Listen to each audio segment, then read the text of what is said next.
চা খাচ্ছি। দেখো নিয়েছি, আজকে আমি সন্দেশ বানিয়েছি, নারকেলের সন্দেশ। তাই সন্দেশ নিয়েছি, এখানে চানা নিয়েছি, চা নিয়েছি। চা খাবো, সন্দেশ সন্দেশ চা। সন্দেশটা আগে খেয়ে নিই, তারপর চানা দিয়ে চা খাবো।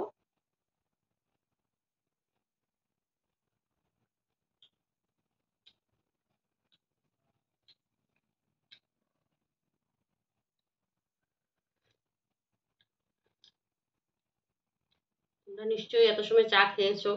আজকে আমার দেরি হয়ে গেছে, অল্প ঘুরতে গিয়েছিলাম, ওইখানেও চা খেয়ে এসেছি। তাও বাড়িতে একটু না না খেলে তো ভালো লাগে না, তাই ভাবছি না বাড়িতে একটু চা খাই।